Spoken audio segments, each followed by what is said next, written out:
엄만 이제 필요 없어요. 차가운 냉동 창고 안에서 들려온 그 말은 마치 얼음 덩어리처럼 제 가슴을 내리쳤습니다. 30년 동안 제 전부를 바쳐 키워온 아들의 입에서 나온 말이었어요. 얼음장 같은 바닥 위에 무릎을 꿇고 앉아 있던 저는 온몸이 덜덜 떨렸지만 그보다 더 가슴을 얼려버린 건 아들의 눈빛이었습니다. 낯선 사람을 보는 듯 차가운 그 눈을 바라보며 저는 지난 30년이 주마등처럼 스쳐 지나가는 걸 느꼈어요. 밤새워 일해서 번 돈으로 아들 학용품을 사주던 날, 추운 겨울 새벽마다 도시락을 싸주던 날, 아플 때마다 병원을 뛰어다니던 날들이 한순간에 무너져 내렸습니다. 하지만 그 절망적인 순간에도 제 안에서는 뜨거운 무언가가 끓어오르고 있었어요. 분노였을까요? 아니면 살아남아야 한다는 본능이었을까요?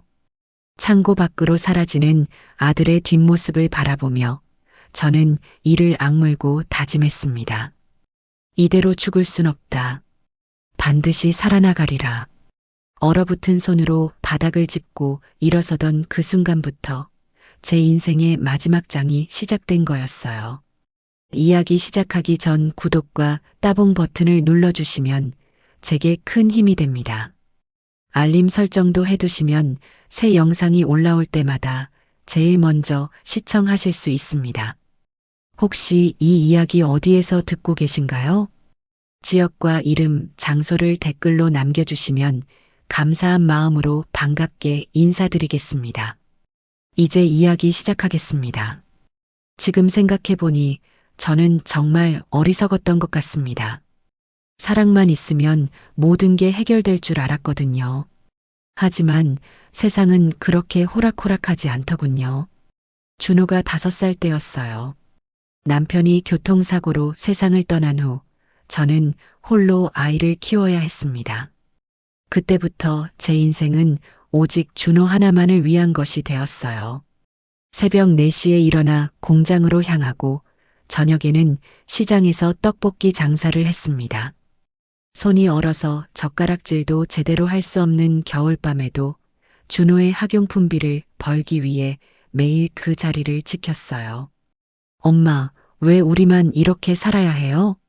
초등학교 3학년이던 준호가 어느 날 물었습니다. 친구들은 모두 좋은 옷을 입고 학원에 다니는데 자신만 낡은 옷을 입고 혼자 집에서 숙제를 해야 한다며 투덜거렸어요. 그 말을 듣던 저는 가슴이 찢어지는 듯 했습니다. 미안하다, 준호야. 엄마가 더 열심히 할게. 그날 밤 저는 새로운 일자리를 알아봤어요. 낮에는 공장에서 일하고 저녁에는 시장에서 떡볶이 장사를 했으며 가끔 음식점 설거지도 하기로 했습니다. 하루에 겨우 4시간 정도밖에 잠을 잘 수 없었지만 준호를 위해서라면 얼마든지 견딜 수 있다고 생각했거든요. 중학교에 입학한 준호는 키가 부쩍 크고 목소리도 굵어졌습니다. 그런데 말투도 함께 변하기 시작했어요. 엄마, 이제 좀 그만해요. 다른 애들이 뭐라고 할까봐 창피해 죽겠어요. 어느 날 학교 앞에서 떡볶이 장사를 하고 있던 저를 본 준호가 화를 내며 말했습니다. 친구들 앞에서 부끄럽다는 거였어요. 그 순간 제 마음은 무너져 내렸지만 저는 억지로 웃으며 대답했습니다. 알았다, 아들아. 엄마가 조심할게. 그 후로 저는 준호가 다니는 학교 근처에서는 장사를 하지 않았어요. 대신 더 먼 곳까지 나가야 했고 집에 돌아오는 시간은 더욱 늦어졌습니다. 때로는 준호가 잠든 후에야 집에 들어갈 수 있었어요. 고등학교에 진학한 준호는 공부를 정말 열심히 했습니다. 저는 그런 아들이 자랑스러웠어요. 밤늦게까지 책상에 앉아 있는 준호를 보면 제가 흘린 모든 땀과 눈물이 보상받는 기분이었거든요. 엄마, 저 서울대 가고 싶어요. 그래, 그럼 가야지. 엄마가 뭐든지 해줄게. 준호의 꿈을 이루어주기 위해 저는 더욱 바빠졌습니다. 과외비며 학원비며 참고서비까지 감당하려면 일을 더 늘려야 했어요. 새벽 배송 아르바이트까지 시작했습니다. 하루에 2시간도 채 잠을 자지 못하는 날이 대부분이었지만 준호가 공부하는 모습을 보면 피로가 싹 가시곤 했어요. 드디어 대학 합격 발표가 났습니다. 준호는 원하던 서울대 경영학과에 합격했어요. 그날 저는 정말 기뻤습니다. 20년 가까이 혼자서 아이를 키운 보람이 느껴졌거든요. 엄마 고마워요. 엄마 덕분에 여기까지 왔어요. 준호가 제 손을 잡고 말했을 때 저는 눈물이 주르륵 흘렀어요. 그동안의 모든 고생이 한순간에 값진 것이 된 기분이었습니다. 하지만 대학에 들어간 후 준호는 조금씩 달라지기 시작했습니다. 처음에는 사소한 변화였어요.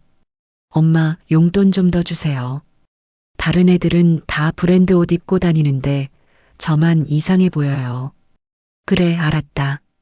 엄마가 더 벌어볼게. 저는 청소일까지 추가로 시작했어요. 오피스텔 계단 청소, 상가 화장실 청소까지 마다하지 않았습니다. 손톱 밑에 때가 끼고 무릎이 아픈 건 견딜만 했어요. 준호가 친구들 앞에서 기죽지 않으면 되니까요. 2학년이 되면서 준호의 요구는 더욱 커졌습니다. 엄마, 저 어학연수 가고 싶어요. 요즘 영어 못하면 취업도 어렵다고 하던데요. 어학연수? 그게 얼마나 드는데? 한 2천만 원 정도 들 것 같아요. 2천만 원이라니. 저에게는 천문학적인 돈이었어요. 하지만 준호의 미래를 위해서라면 어떻게든 마련해야 했습니다. 알았다. 엄마가 해결해 줄게. 저는 제 이름으로 대출을 받았어요. 이자도 만만치 않았지만 준호만 행복하면 된다고 생각했습니다. 어학연수를 다녀온 준호는 더욱 세련되어 보였어요. 말투도 옷차림도 심지어 걸음걸이까지 달라져 있었습니다. 그런데 어딘가 낯설었어요. 마치 제가 모르는 사람을 보는 것 같았거든요. 엄마, 이제 제가 좀 독립할 시기가 된 것 같아요. 3학년 때 준호가 말했습니다. 원룸을 얻어서 혼자 살겠다는 거였어요. 왜? 집에서 살면 안 되니? 요즘 대학생들은 다들 독립해서 살아요. 그래야 자립심도 기르고 사회생활 준비도 되거든요. 저는 섭섭했지만 준호 말이 맞는 것 같았어요. 아이가 컸으니 독립하고 싶어 하는 것도 당연하다고 생각했습니다. 그래, 좋다. 엄마가 보증금이랑 월세 다 해줄게. 또다시 대출을 받아야 했어요. 이제 저는 매달 이자만 60만 원씩 내야 했습니다. 공장일과 청소일, 새벽 배송일까지 해도 빠듯했지만 준호가 편안하게 공부할 수 있다면 충분했어요. 졸업을 앞둔 4학년 때 준호는 대기업에 취업했습니다. 정말 자랑스러웠어요. 제 아들이 대기업에 들어가다니 꿈만 같았거든요. 엄마 덕분이에요. 정말 고마워요. 입사 전날 밤 준호가 제게 말했습니다. 그때까지만 해도 저는 정말 행복했어요. 제가 흘린 모든 땀방울이 결실을 맺은 것 같았거든요. 하지만 준호가 회사에 다니기 시작하면서 우리 사이의 거리는 점점 멀어졌습니다. 엄마, 이제 제가 다 컸으니까 신경 쓰지 마세요. 그래도 엄마는 늘 걱정이 되는데. 에이, 걱정 마요. 저 이제 월급쟁이에요. 준호는 웃으며 말했지만 그 웃음이 어딘지 어색했어요. 예전처럼 자연스럽지 않았거든요. 그러던 중 준호에게 여자친구가 생겼다는 소식을 들었습니다. 대학교 동창이라고 했어요. 언제 한번 소개시켜줘. 아, 그건 좀. 아직 이르죠. 준호는 머뭇거렸어요. 왜 엄마에게 여자친구를 소개하는 걸 꺼리는지 이해할 수 없었습니다. 몇 달 후 준호는 결혼을 하겠다고 말했어요. 그것도 혼자서 다 정해놓고 나서야 알려줬습니다. 엄마, 다음 달에 결혼해요. 뭐? 갑자기 무슨 소리야? 갑작스럽긴 하지만 서로 마음이 맞아서요. 저는 당황스러웠어요. 아들의 인생에서 가장 중요한 순간인데 왜 엄마와 상의하지 않는 건지 이해할 수 없었거든요. 그래도 예식은 크게 해야 하지 않겠니? 아니요, 간단하게 할 거예요. 가족들만 모여서요.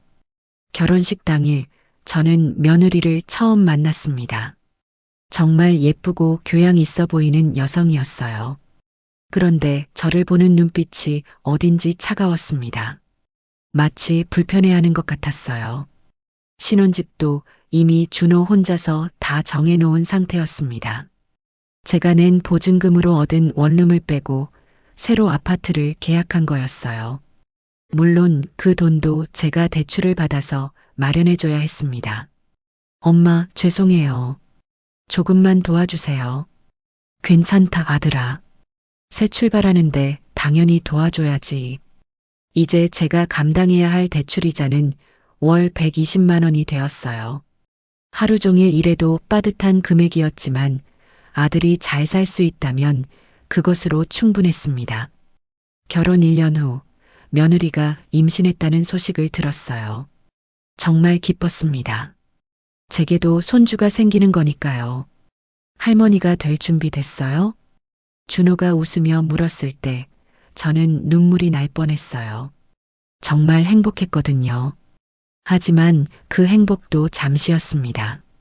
손주가 태어난 후 제가 아이를 보러 가려고 하면 며느리가 온갖 핑계를 댔어요. 어머니, 아이가 아직 어려서 사람들 만나는 걸 좀 조심하고 있어요. 감기가 돌고 있어서 조심스러워요. 육아 방식이 달라서 혼란스러울까 봐요. 핑계는 매번 달랐지만 결국 저를 만나게 하지 않겠다는 뜻이었어요. 준호에게 물어봐도 애매하게 둘러댈 뿐이었습니다. 엄마, 조금만 기다려요. 아이가 좀 더 크면 자주 만나게 해드릴게요. 하지만 그 약속은 지켜지지 않았어요. 아이가 돌이 되고 두 돌이 되어도 저는 손주를 제대로 보지 못했습니다. 간혹 사진으로만 볼 수 있을 뿐이었어요. 그렇게 시간이 흘러가면서 준호와 제 사이는 점점 멀어져만 갔습니다. 전화도 뜸해지고 만나는 횟수도 줄어들었어요. 바빠서 자주 못 뵈서 죄송해요. 직장일이 너무 많아서요. 준호는 항상 바쁘다는 핑계를 댔지만 저는 알고 있었어요. 그냥 엄마가 부담스러워진 거라는 걸요. 그런데도 저는 계속해서 준호를 도왔습니다.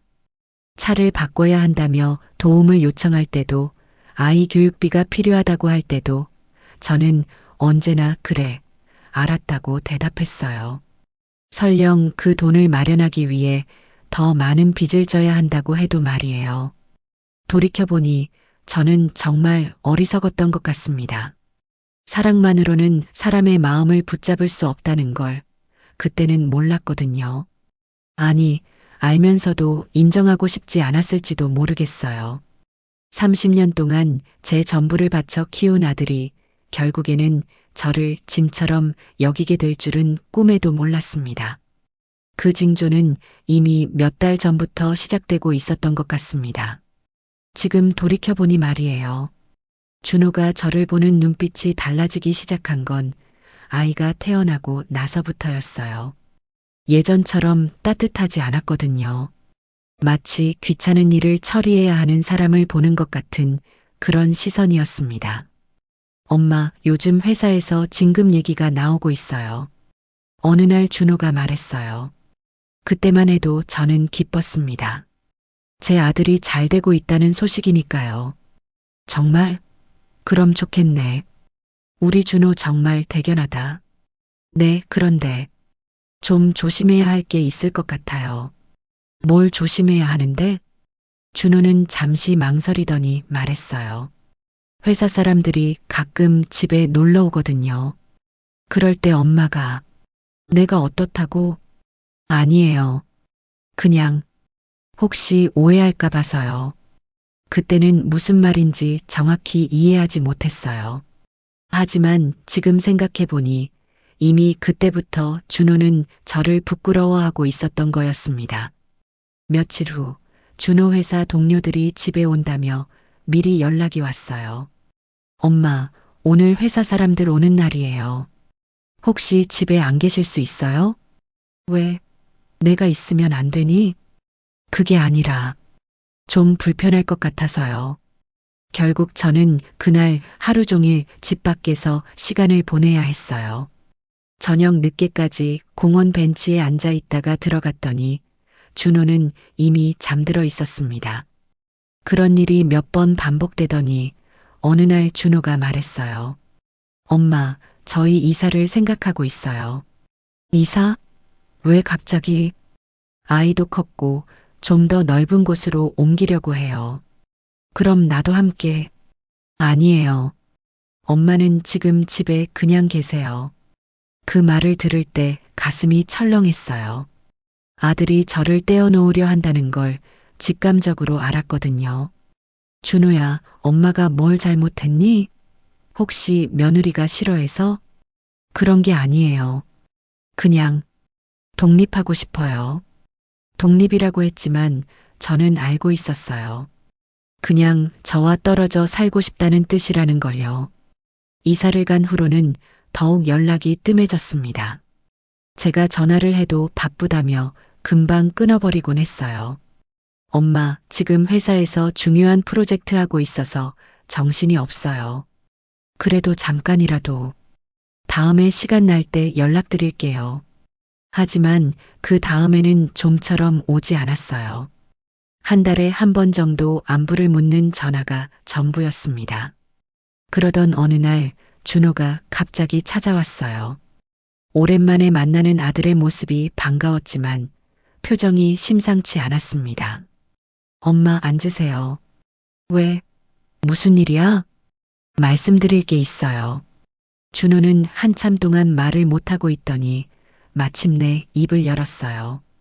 엄마, 저 회사에서 해외 발령 받을 것 같아요. 해외 발령? 네, 미국 지사로 가게 될 것 같아요. 몇 년 동안이요. 저는 당황했어요. 갑작스러운 소식이었거든요. 그럼 손주는? 며느리는? 다 같이 가야죠.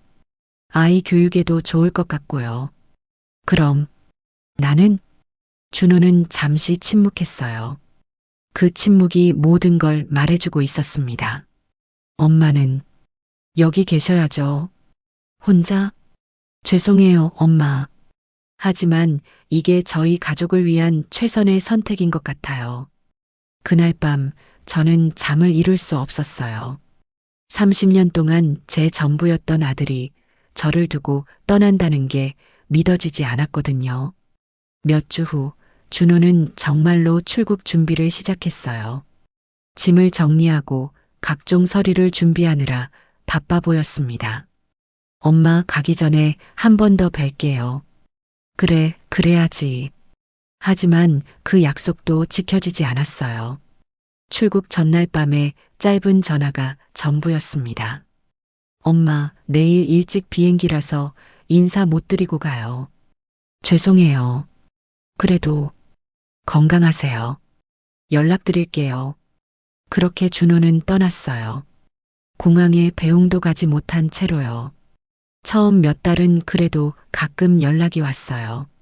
시차 때문에 불편하긴 했지만 아들 목소리를 들을 수 있어서 좋았거든요. 엄마, 잘 지내시죠? 그래, 잘 지내고 있다. 너희는? 저희도 잘 지내고 있어요. 아이가 영어를 금방 배우고 있어요. 그래, 우리 손주 똑똑하네. 하지만 시간이 갈수록 연락은 뜸해졌어요. 한 달에 한 번이 두 달에 한 번이 되고 나중에는 몇 달씩 연락이 없기도 했습니다. 그러던 중 깜짝 놀랄 소식을 들었어요. 준호가 미국에서 사업을 시작했다는 거였어요. 엄마, 저 회사 그만두고 사업 시작했어요. 사업? 갑자기 왜? 기회가 생겼거든요. 잘 될 것 같아요. 저는 걱정이 되었어요. 사업이라는 게 쉬운 일이 아니잖아요. 그래도 아들이 결정한 일이니 응원해줘야 한다고 생각했습니다. 그래, 잘해봐. 엄마가 응원할게. 고마워요, 엄마. 몇 달 후 준호에게서 또 다른 소식이 들려왔어요. 사업이 잘 되고 있다는 거였어요. 엄마, 정말 잘 되고 있어요. 직원도 여러 명 뽑았어요. 그래, 다행이네. 그런데, 뭐, 자금이 좀 더 필요할 것 같아요. 사업을 확장하려고 하거든요. 저는 순간 가슴이 철렁했어요. 설마 저에게 돈을 달라는 건 아니겠죠? 얼마나 필요한데? 5억 정도요. 5억이라니. 저에게는 상상도 할 수 없는 금액이었어요. 준호야, 엄마가 어떻게 그런 돈을. 엄마 집을 담보로 대출받으시면 될 것 같아요. 저는 말문이 막혔어요. 제가 평생 살아온 집을 담보로 잡으라는 거였어요. 그건 좀. 엄마, 제발 도와주세요. 이번 기회를 놓치면 안 돼요. 결국 저는 집을 담보로 대출을 받아 준호에게 돈을 보냈어요. 아들의 성공을 위해서라면 뭐든 할 수 있다고 생각했거든요. 그 후로 준호는 더욱 바빠졌어요. 연락도 거의 하지 않았고, 할 때도 사업 얘기뿐이었어요. 엄마, 사업이 정말 잘 되고 있어요. 곧 한국에도 진출할 예정이에요. 그래, 그럼 한국에 돌아오는 거니? 아직은 확실하지 않아요. 좀 더 지켜봐야 해요. 시간이 흐르면서 저는 점점 더 외로워졌어요. 아들도 없고 손주도 볼 수 없고 친구라고 할 만한 사람도 없었거든요. 그저 하루하루를 버텨내는 것만으로도 힘들었어요. 그러던 어느 날 준호에게서 뜻밖의 연락이 왔어요. 엄마, 한국에 들어가요. 정말? 언제? 다음 주요. 사업 때문에 잠깐 들어가는 거예요. 저는 정말 기뻤어요. 몇 년 만에 아들을 볼 수 있다는 생각에 가슴이 뛰었거든요. 하지만 막상 만난 준호는 예전과 완전히 다른 사람이 되어 있었어요.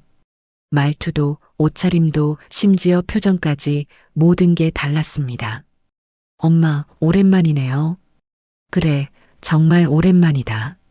많이 보고 싶었어. 저도요.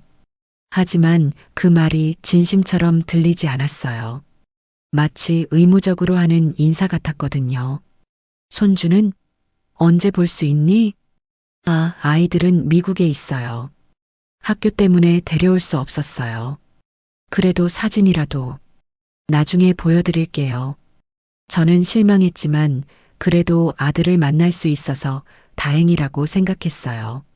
하지만 그 만남도 길지 않았어요. 준호는 바쁘다며 금방 자리를 떠났습니다. 엄마, 죄송해요. 사업 때문에 정말 바빠서요. 그래, 알겠다. 일이 중요하지.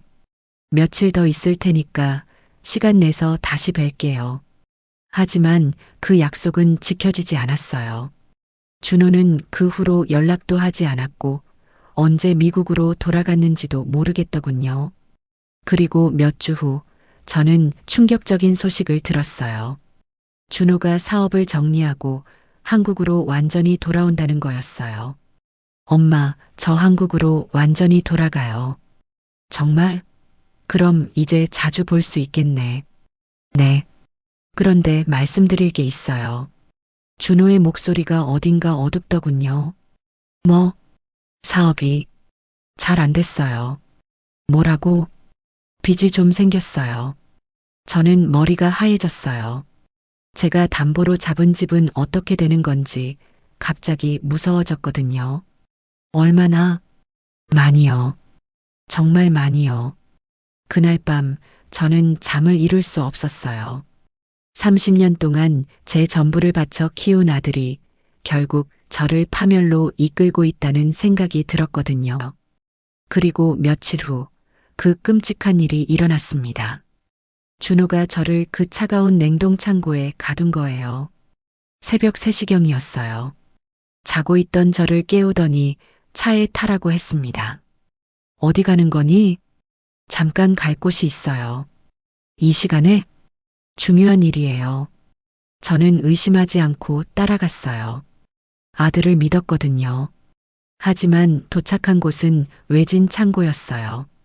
여기가 어디니? 엄마, 여기서 잠시 계세요. 뭐? 그 순간 준호의 눈빛이 차갑게 변했어요. 마치 낯선 사람을 보는 것 같은 눈빛이었습니다. 준호야, 무슨 소리니? 죄송해요, 엄마. 하지만 달리 방법이 없어요.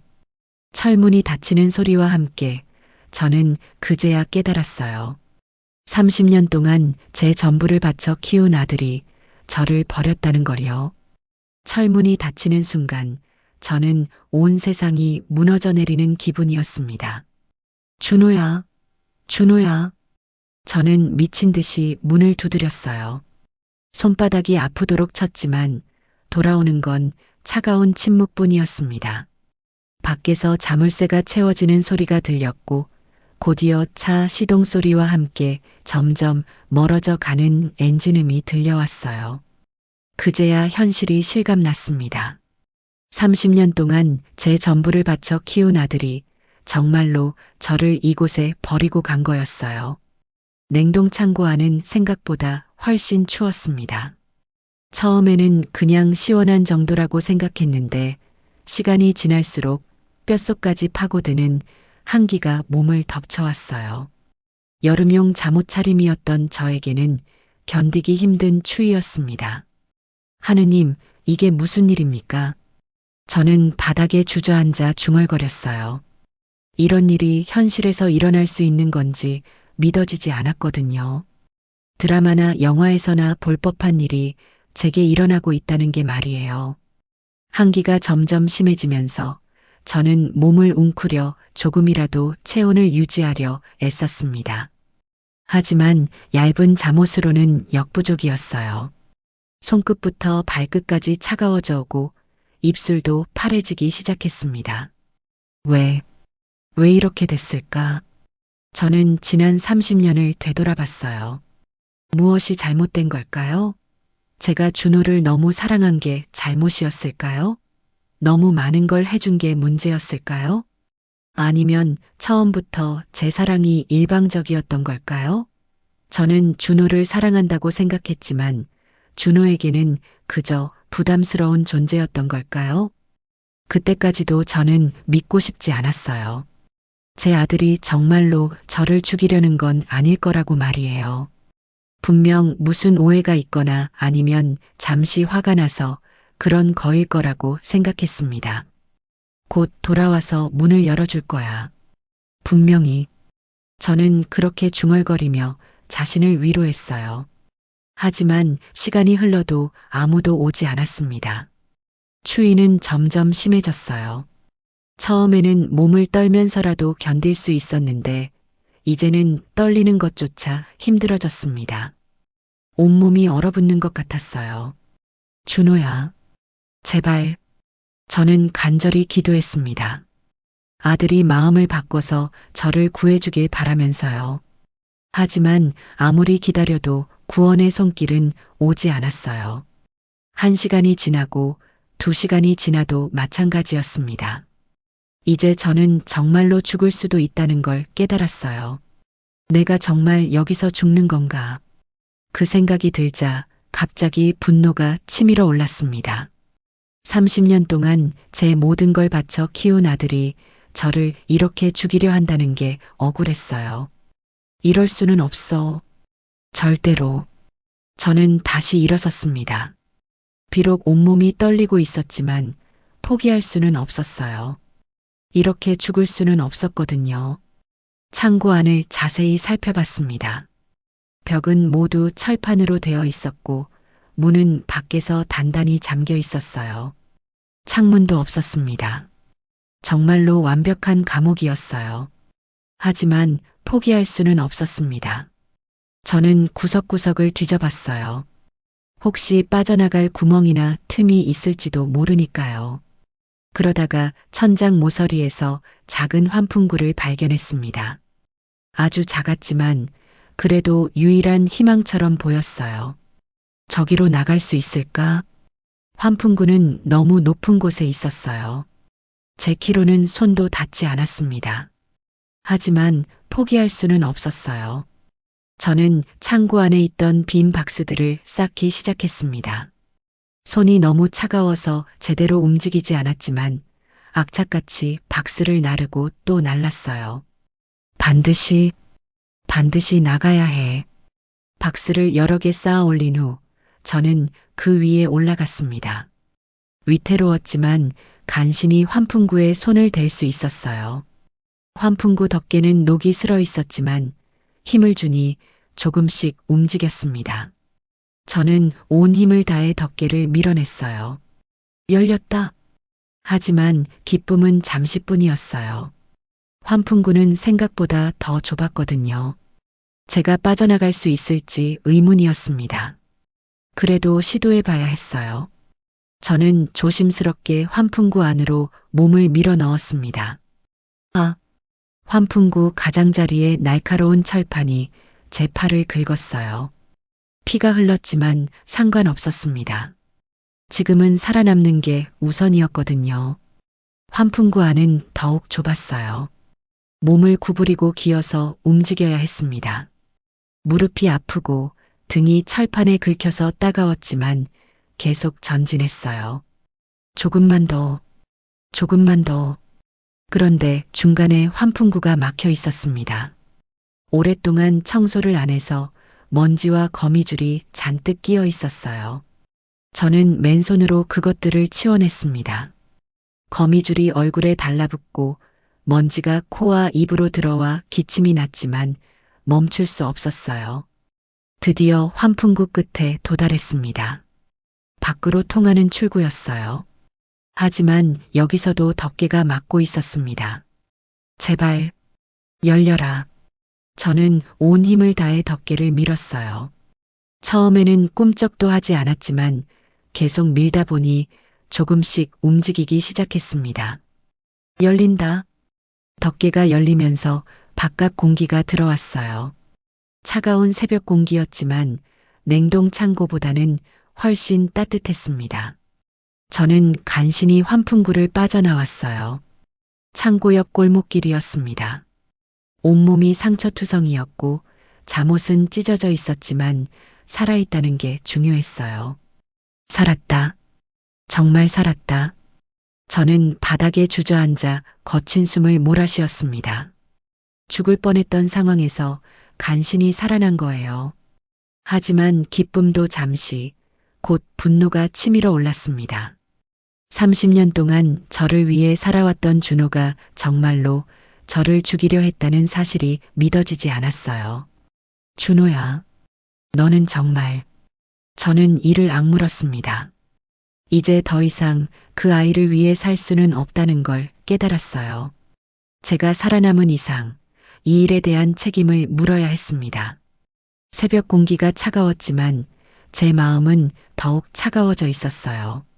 30년간의 모성애가 한순간에 배신감으로 바뀌어 버린 거였습니다.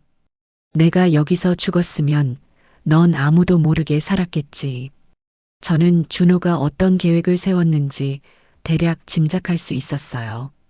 제가 냉동 창고에서 죽으면 사고사나 자살로 처리하려 했을 거예요.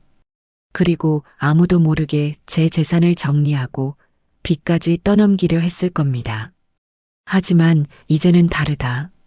저는 천천히 일어섰어요. 비록 몸은 상처투성이었지만 마음만은 확고했습니다. 30년 동안 아들만을 위해 살았지만 이제는 달랐어요.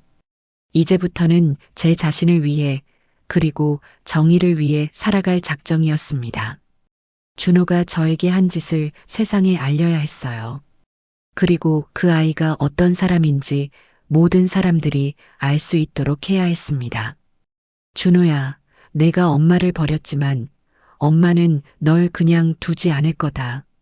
저는 창고를 뒤돌아봤습니다. 제가 죽을 뻔했던 그곳을 말이에요. 그리고 마음속으로 다짐했습니다. 절대로 이 일을 그냥 넘기지 않겠다고. 새벽 하늘에 별들이 반짝이고 있었어요. 예전 같았으면 아름답다고 생각했을 텐데 이제는 그럴 수 없었습니다.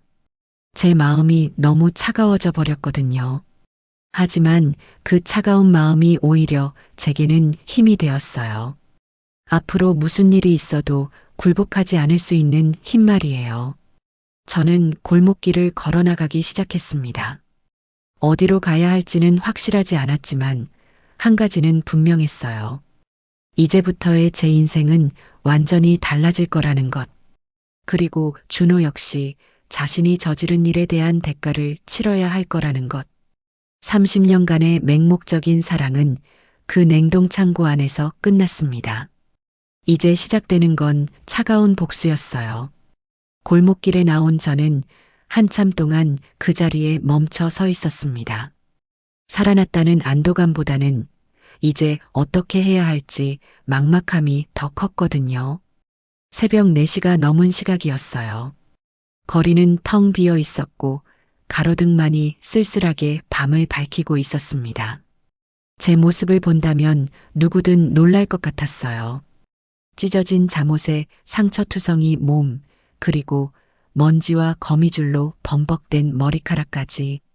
집으로 갈 수는 없어. 아니, 정확히 말하면 갈 수는 있지만 준호를 마주칠 수는 없었어요. 그 아이가 저를 죽이려 했다는 사실을 알고 있는데 어떻게 아무렇지 않은 척 할 수 있겠어요? 하지만 갈 곳이 거기뿐이었습니다. 우선 집 근처에 가서 상황을 파악해 봐야 했어요.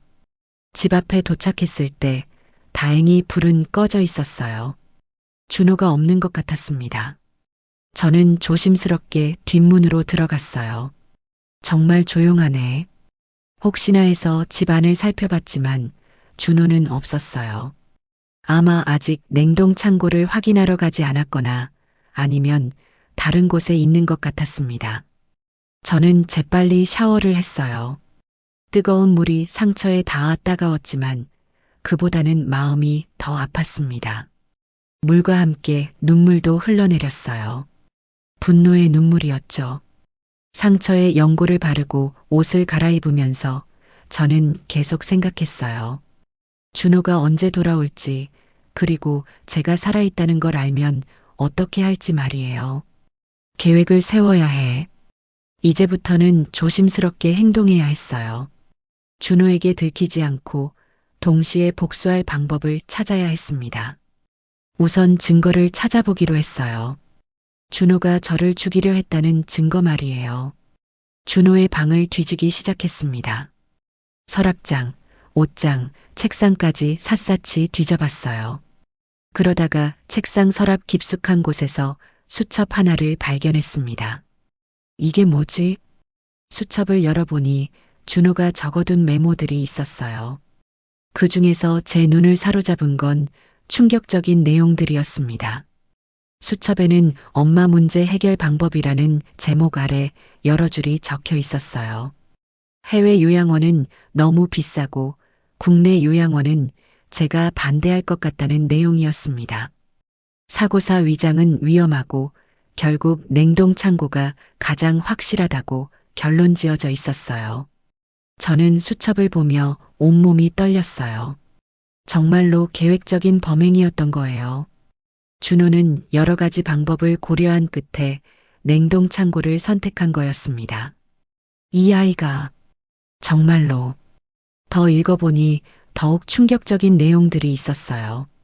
보험금은 6개월 후에 받을 수 있고 부동산 처리는 3개월 내에 하며 빚은 모두 제 명의로 돌리겠다는 계획까지 세세하게 적혀 있었습니다. 이런 악마 같은 아이를. 저는 수첩을 꽉 쥐었어요. 이제 확실한 증거가 있었습니다. 준호가 저를 계획적으로 죽이려 했다는 증거 말이에요. 그런데 갑자기 현관문이 열리는 소리가 들렸어요. 엄마, 엄마. 준호의 다급한 목소리였어요. 평소와는 완전히 다른 톤이었습니다. 저는 재빨리 수첩을 가방에 넣고 방 안으로 들어가 숨었습니다. 엄마, 어디 계세요? 준호가 집 안으로 뛰어들어오는 발소리가 들렸어요. 저는 숨을 죽이고 이불 속에 숨어 있었습니다. 어디 갔지? 어떻게 사라진 거야? 준호가 당황한 목소리로 중얼거리는 소리가 들렸어요. 분명히 냉동 창고에 가서 제가 없는 걸 확인하고 온 것 같았습니다. 그리고는 집안을 뒤지기 시작했습니다. 저는 마음이 두근거렸어요. 발견되면 또 어떤 일을 당할지 모르니까요. 하지만 동시에 분노도 치밀어 올랐습니다. 준호는 한참 동안 집안을 찾아 헤맸어요. 방마다 들어가서 확인하고 심지어 화장실까지 들여다봤습니다. 하지만 저는 발견되지 않았어요. 어디 갔지? 어떻게 빠져나온 거야? 준호가 혼잣말을 하는 게 들렸어요. 완전히 당황한 상태였습니다. 아마 냉동 창고에서 제가 사라진 걸 보고 믿을 수 없었을 거예요. 그리고는 전화를 걸기 시작했습니다. 여보세요? 형사님? 저예요, 김준호. 혹시 실종신고 접수 가능할까요? 실종신고라니. 저는 깜짝 놀랐어요. 준호가 저를 죽이려다 실패하자 이제는 실종된 것처럼 꾸미려 하는 거였어요. 네, 우리 어머니가 어제 밤부터 연락이 안 돼서요. 혹시 무슨 일이 있었나 해서. 준호의 목소리는 걱정스러운 아들의 목소리 그 자체였어요. 연기를 하고 있는 거였죠. 네, 나이는 67세이시고요. 키는 155cm 정도. 네, 치매는 없으세요. 저는 분노로 온몸이 떨렸어요. 저를 죽이려 했던 아들이 이제는 걱정하는 척하고 있다니. 네, 감사합니다. 혹시 소식 있으시면 연락 주세요. 전화를 끄는 준호는 한숨을 쉬었어요. 어디 갔을까? 혹시 경찰서에 신고했나? 아니야, 설마. 하지만 어떻게 빠져나온 거지? 준호가 혼잣말을 하는 게 들렸어요.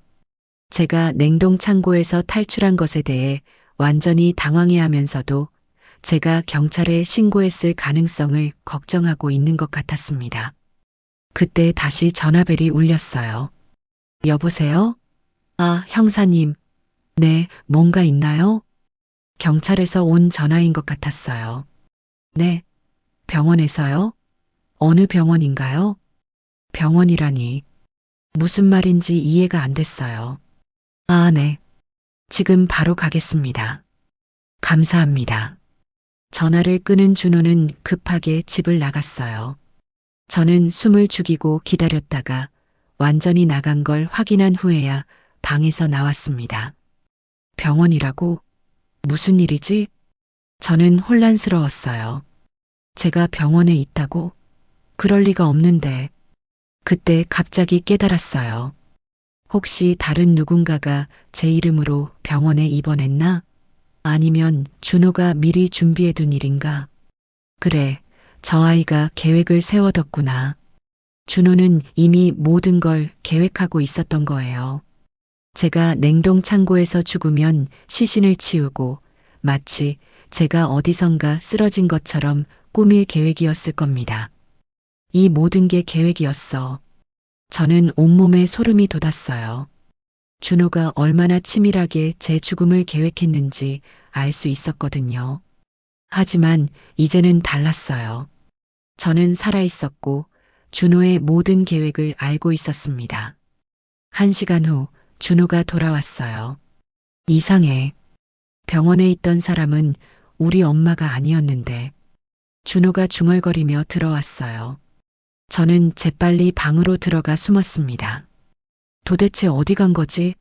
설마 정말로 살아서 어딘가에. 준호는 불안해하는 것 같았어요. 제가 살아있을 가능성을 생각하고 있는 것 같았습니다. 그때 저는 결심했어요. 더 이상 이렇게 숨어만 있을 수는 없다고.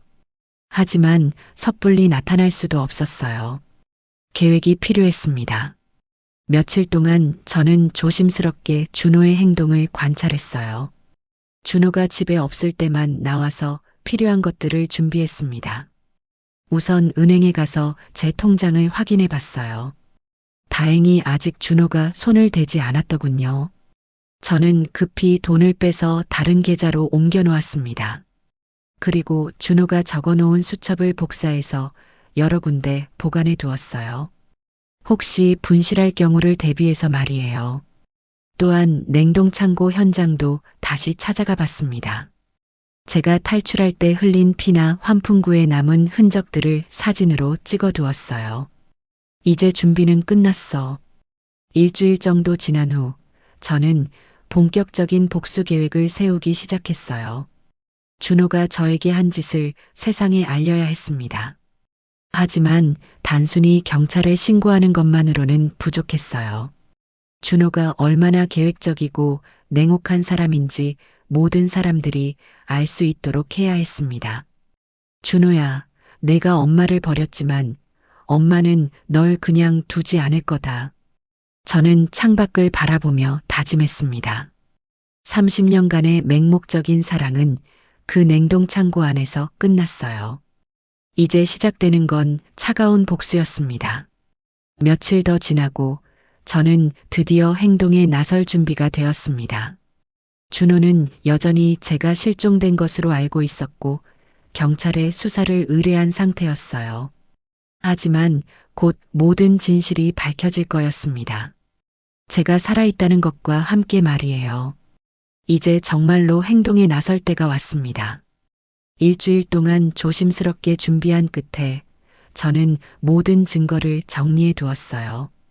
준호가 적어놓은 살인 계획서, 냉동창고 현장 사진, 그리고 제가 탈출하면서 생긴 상처들의 의료 기록까지. 이제 충분해. 더 이상 숨어서 살 수는 없었어요. 준호는 여전히 저를 찾고 있었고 경찰도 수사를 진행하고 있었습니다. 언젠가는 제가 나타나야 할 때가 올 거였어요. 하지만 그냥 나타날 수는 없었습니다. 준호에게 어떤 핑계를 댈지, 어떻게 행동할지 신중하게 계획해야 했어요. 새벽 5시, 저는 마침내 결심을 굳혔습니다. 오늘이 바로 그날이에요. 우선 준호가 출근하는 시간을 기다렸어요.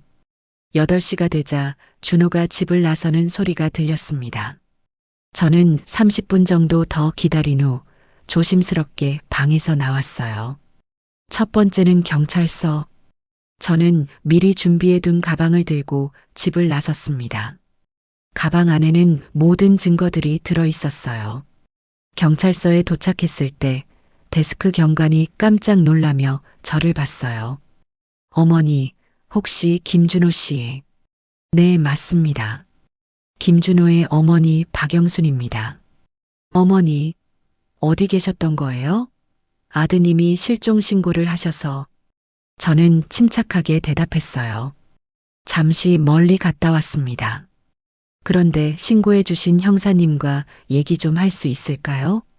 곧 담당 형사가 나왔어요. 40대 중반쯤 되어 보이는 남자 형사였습니다. 어머님, 정말 다행입니다. 아드님이 얼마나 걱정하셨는지. 어디 계셨던 거예요? 형사님, 조용한 곳에서 얘기할 수 있을까요? 중요한 말씀이 있어서요. 형사는 저를 조사실로 안내했어요. 문이 닫히자 저는 천천히 입을 열었습니다.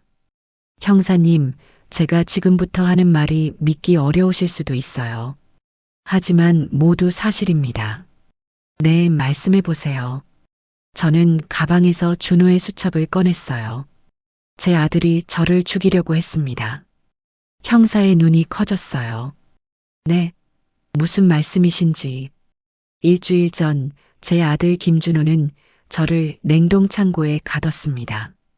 저를 죽이려고 말이에요. 저는 차근차근 모든 걸 설명했어요. 새벽에 차에 태워 냉동창고로 간 것부터 환풍구를 통해 탈출한 것까지, 그리고 수첩에 적힌 계획들도 보여줬습니다. 형사는 처음에는 믿기 어려워했지만 제가 보여준 증거들을 보고는 점점 진지해졌어요. 이게 정말 아드님이 쓰신 거예요? 네. 그 아이 필체입니다. 30년 동안 봐왔으니까 틀릴 리 없어요. 형사는 수첩을 자세히 들여다봤어요. 그리고 냉동창고 사진들도 하나하나 확인했습니다. 현장 확인을 해봐야겠네요.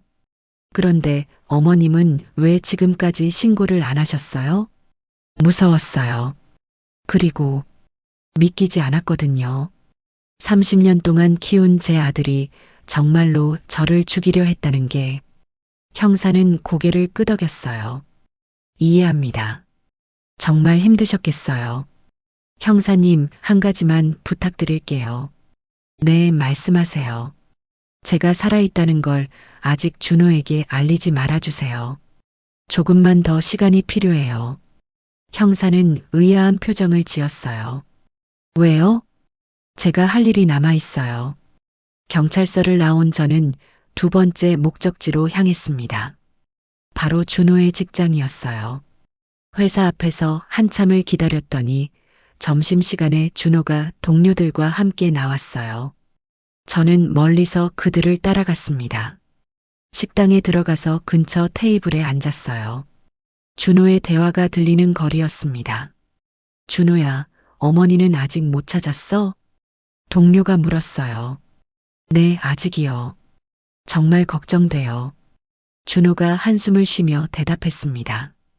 완벽한 연기였어요. 혹시 치매는 아니야? 아니에요. 정정하세요. 그런데 갑자기 사라지시니까. 그래도 곧 나타나실 거야. 어머니들이 그러시잖아. 저는 그 대화를 들으며 분노가 치밀어 올랐어요. 저를 죽이려 한 아들이 동료들 앞에서는 걱정하는 효자 행세를 하고 있다니. 과장님, 혹시 며칠 휴가 낼 수 있을까요? 어머니 찾는데 집중하고 싶어서요. 그래, 그럼 당연히 그래야지.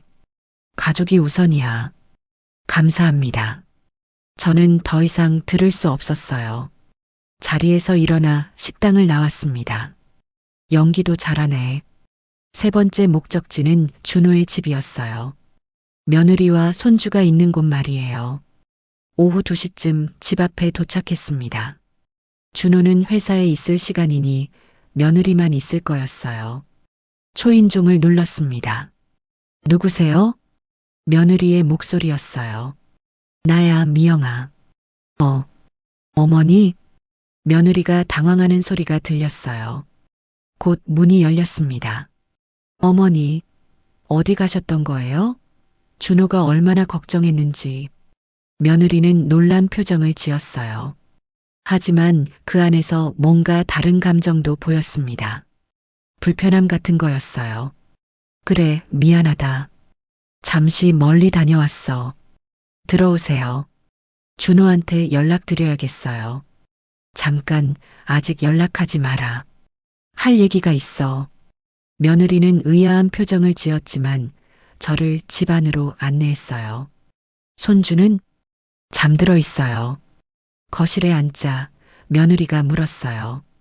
어머니, 정말 어디 가셨던 거예요? 준호가 경찰에까지 신고했어요. 그래, 알고 있다. 저는 며느리를 똑바로 바라봤어요. 근데 너는 알고 있었니?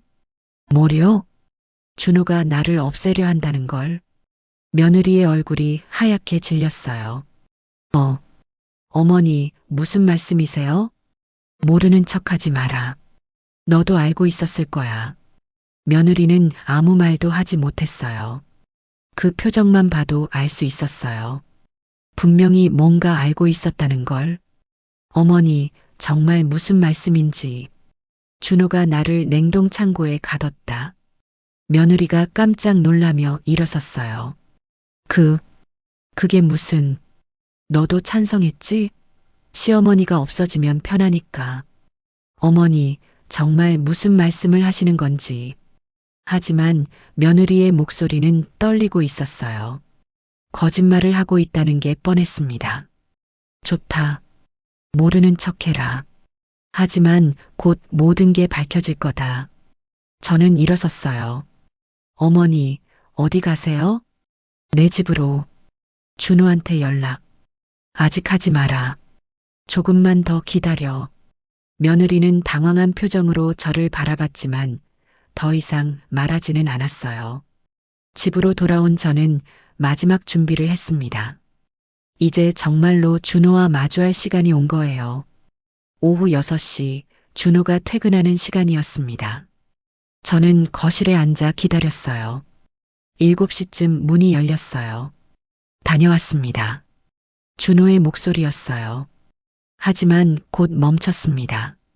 거실에 불이 켜져 있었거든요. 엄마, 준호가 달려왔어요. 얼굴에는 놀라움과 안도가 섞여 있었습니다. 엄마, 어디 가셨던 거예요? 정말 걱정했어요. 준호가 제 손을 잡으려 했지만 저는 손을 빼었어요. 준호야. 네, 엄마. 너 지금 연기하고 있니? 준호의 표정이 순간 굳어졌어요. 뭐? 무슨 말씀이세요? 냉동 창고 말이야. 그 말을 듣는 순간 준호의 얼굴이 완전히 변했어요. 놀라움, 당황, 그리고 두려움이 스쳐 지나갔습니다. 엄마, 그게 어떻게 탈출했는지 궁금하지? 저는 침착하게 말했어요. 30년 동안 이 아이를 키워온 엄마의 목소리로 환풍구를 통해서 나왔다. 온몸이 상처투성이가 되면서 말이야. 준호는 아무 말도 하지 못했어요. 입만 벌린 채 저를 바라보고 있었습니다. 그리고 너의 계획서도 봤다. 정말 자세하게 써놨더구나. 엄마, 30년. 30년을 너만 바라보고 살았는데. 저는 천천히 일어섰어요. 이제 끝이다, 준호야. 엄마와 아들의 인연은 그 냉동 창고에서 끝났어. 준호가 무릎을 꿇으며 말했어요. 엄마, 제발. 저도 어쩔 수 없었어요. 빚이 너무 많아서. 어쩔 수 없다고. 엄마를 죽이는 게 어쩔 수 없는 일이라고. 죄송해요, 엄마. 정말 죄송해요. 하지만 저는 더 이상 그 아이의 사과를 듣고 싶지 않았어요. 이미 경찰에 신고했다. 준호의 얼굴이 하얗게 질렸어요. 엄마. 그리고 모든 증거도 제출했어. 내가 쓴 계획서까지 말이야. 엄마, 제발. 이제 법이 너를 심판할 거야. 저는 가방을 들고 현관으로 향했어요. 엄마, 어디 가세요? 내가 왜 너한테 보고해야 하니? 엄마. 준호가 제 뒤를 따라왔지만 저는 돌아보지 않았어요. 엄마, 정말 죄송해요. 다시는 그런 일 없을 거예요. 저는 걸음을 멈추고 돌아봤어요. 다시는? 이미 한 번으로 충분해. 그리고 마지막으로 말했습니다. 준호야, 내가 엄마를 냉동 창고에 가둘 때 한 말 기억하니? 준호는 고개를 숙였어요. 엄만 이제 필요 없다고 했잖아. 그 말이 맞았어. 이제 정말로 서로 필요 없는 남이 됐으니까. 저는 집을 나섰어요. 뒤에서 준호가 부르는 소리가 들렸지만 더 이상 돌아보지 않았습니다. 새벽 하늘에 별들이 반짝이고 있었어요. 이제야 진짜로 자유로워진 기분이었습니다. 30년간의 희생은 끝났어요. 이제부터는 저 자신을 위해 그리고 정의를 위해 살아갈 거였습니다. 그로부터 6개월이 지났습니다. 준호는 존속살인 미수 혐의로 기소되어 재판을 받고 있어요. 처음에는 모든 걸 부인했지만 제가 제출한 증거들이 너무 명확했거든요. 수첩에 적힌 계획서, 냉동창고 현장 흔적, 그리고 제 몸에 남은 상처들까지. 법정에서 마주친 준호는 완전히 다른 사람이 되어 있었어요. 예전의 자신만만한 모습은 온데간데없고 초췌하고 절망적인 표정만 남아 있었습니다. 어머니, 정말 죄송합니다. 제발 용서해 주세요. 마지막 변론에서 준호가 저를 바라보며 말했어요. 하지만 저는 고개를 돌렸습니다. 그 아이의 사과를 들을 마음이 없었거든요. 판사는 준호에게 징역 8년을 선고했어요. 계획적인 범행이었고 피해자가 친어머니라는 점에서 죄질이 매우 나쁘다는 이유였습니다. 피고인은 30년간 자신을 헌신적으로 키워준 어머니를 계획적으로 살해하려 했습니다. 이는 인륜을 저버린 극악한 범죄입니다. 판사의 말을 들으며 저는 복잡한 기분이었어요. 시원하다는 느낌도 있었지만 한편으로는 허무하기도 했습니다.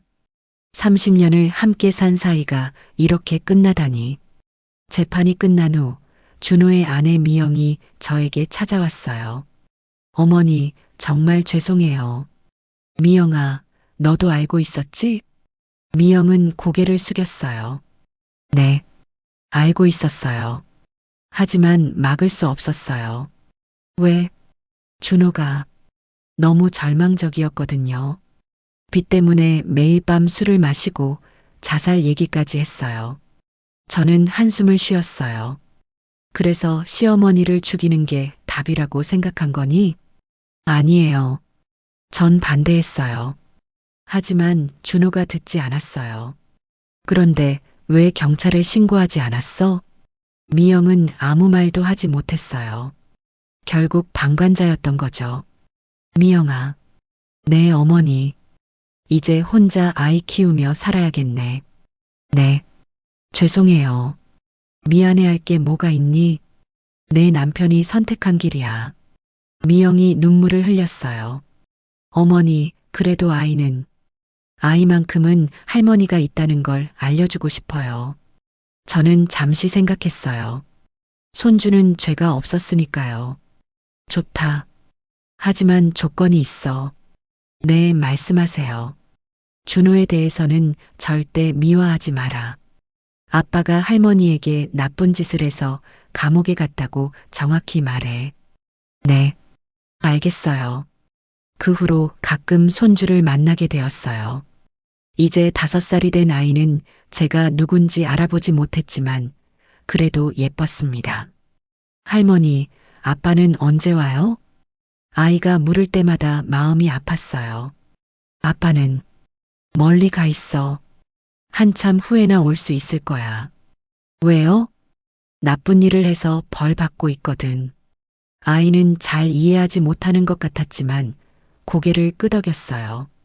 재판이 끝나고 나서 저는 새로운 삶을 시작했어요.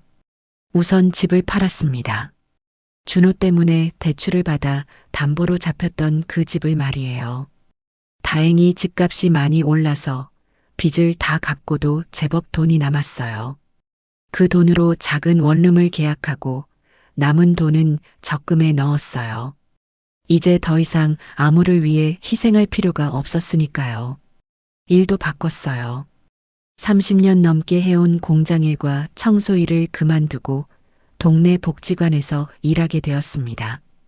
어르신들 식사 준비하고 프로그램 진행 도우미를 하는 일이었어요. 영순 씨, 정말 밝아지셨네요. 복지관 관장님이 말씀하셨어요. 그런가요? 네, 처음 오셨을 때는 많이 힘들어 보이셨는데 지금은 완전히 다른 사람 같아요. 정말 그랬어요. 저 자신도 느낄 수 있었거든요. 예전에는 항상 무언가에 눌려있는 기분이었는데 이제는 자유로웠어요.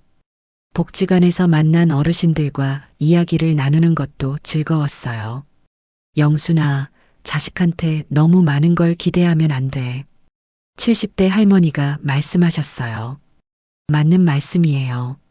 자식은 자식이고 나는 나야. 내 인생을 살아야지.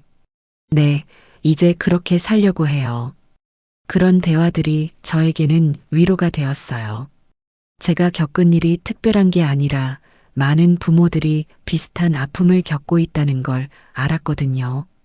어느 날 복지관에서 글쓰기 교실이 열렸어요. 자신의 경험을 글로 써보는 시간이었습니다. 영순 씨도 한번 써보세요. 선생님이 권하셨어요. 처음에는 망설였지만 용기를 내서 제 이야기를 써보기 시작했어요. 준호를 키우며 겪었던 일들, 그리고 냉동창고 사건까지. 글을 다 쓰고 나니 마음이 한결 가벼워졌어요. 그동안 속에만 담아두었던 이야기를 밖으로 꺼내니 정말 시원했거든요. 정말 잘 쓰셨네요. 혹시 이걸 다른 사람들과 나눠봐도 될까요? 선생님이 물으셨어요. 괜찮을까요? 물론이에요. 비슷한 상황에 있는 분들에게 큰 힘이 될 거예요. 그렇게 제 글이 복지관 소식지에 실렸어요. 그리고 예상치 못한 반응들이 오기 시작했습니다. 저도 아들 때문에 비슷한 고생을 했어요. 용기를 내서 글을 써주셔서 고마워요. 저는 아직 결정을 못 내리고 있는데 많은 도움이 됐어요. 비슷한 처지에 있는 분들이 저에게 연락을 주셨어요. 그분들과 만나서 이야기를 나누다 보니 제가 혼자가 아니라는 걸 알 수 있었습니다. 우리 모임을 만들어 볼까요? 누군가 제안했어요. 좋은 생각이네요. 그렇게 새 출발 모임이라는 작은 모임이 만들어졌어요. 자식 때문에 상처받은 부모들이 모여서 서로 위로하고 새로운 삶을 계획하는 모임이었습니다. 한 달에 한 번씩 만나서 차도 마시고 이야기도 나누고 때로는 여행도 갔어요. 60대, 70대가 되어서 처음으로 친구들을 사귀게 된 거였습니다. 영순아, 정말 많이 변했다. 모임 회원 중 한 분이 말씀하셨어요. 어떻게요? 처음에는 너무 어둡고 절망적이었는데 지금은 완전히 다른 사람 같아. 정말 그랬어요. 거울을 봐도 예전과는 다른 저를 볼 수 있었거든요.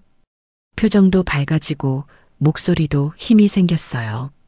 어느 날 준호에게서 편지가 왔어요. 교도소에서 보낸 것이었습니다.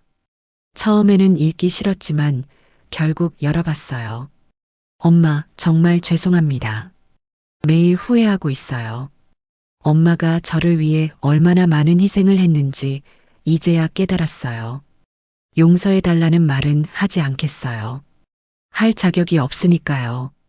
다만 엄마가 건강하게 잘 지내시길 바랄 뿐이에요. 편지를 읽고 나서도 별다른 감정은 느껴지지 않았어요.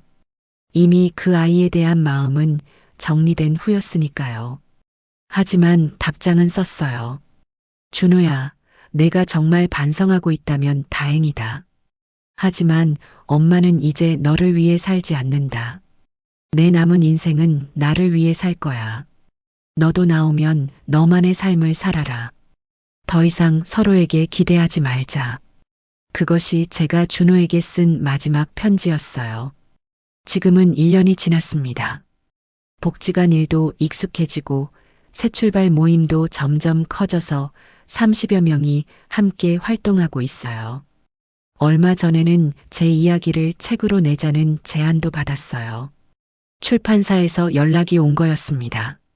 많은 사람들이 공감할 수 있는 이야기예요. 꼭 책으로 내셨으면 좋겠어요. 편집자가 말했어요. 제 이야기가 정말 도움이 될까요? 물론이에요. 비슷한 상황에 있는 분들에게 큰 용기를 줄 거예요. 그래서 지금 책을 쓰고 있어요. 제목은 67세, 새로운 시작으로 정했습니다. 책을 쓰면서 지난 날들을 정리하니 정말 많은 일들이 있었구나 싶어요. 30년간의 희생, 배신, 그리고 새로운 시작까지. 가끔 사람들이 물어봐요. 후회하지 않으세요? 뭐요? 아들을 고발한 것 말이에요. 저는 망설임 없이 대답해요. 전혀요. 오히려 더 일찍 그랬어야 했다고 생각해요. 정말 그래요. 만약 제가 그때 참고 넘어갔다면 지금도 준호의 노예처럼 살고 있었을 거예요. 아니, 어쩌면 정말 죽었을지도 모르겠네요. 오늘도 복지관에서 어르신들과 함께 점심을 준비했어요. 그리고 오후에는 새 출발 모임이 있습니다. 새로 가입한 분들에게 제 경험을 나눠주려고 해요. 용기를 내세요. 늦었다고 생각하지 마세요. 60대든 70대든 새로운 시작은 언제나 가능해요. 이제 저는 확신할 수 있어요.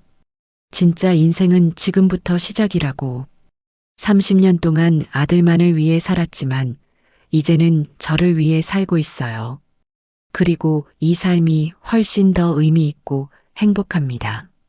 냉동 창고에서 목숨을 걸고 탈출했던 그날, 저는 단순히 살아남은 것이 아니었어요. 진정한 자유를 찾은 거였습니다. 엄만 이제 필요 없어요. 준호가 했던 그 말이 이제는 저에게도 해당돼요. 내가 옳았어, 준호야. 이제 정말로 서로 필요 없는 사이가 됐으니까. 하지만 저는 슬프지 않아요. 오히려 감사해요. 그 말 덕분에 저도 새로운 인생을 시작할 수 있었으니까요. 지금 제 나이 68세. 아직도 앞으로 살 날이 많이 남아 있어요. 그 모든 날들을 저는 저 자신을 위해 살 거예요. 그리고 저와 같은 상처를 가진 분들에게 희망을 주는 일도 계속할 거예요. 괜찮아요. 늦지 않았어요. 지금부터라도 당신만의 삶을 사세요. 이것이 지금 제가 세상에 전하고 싶은 메시지예요. 30년간의 희생 끝에 찾은 진짜 행복이니까요.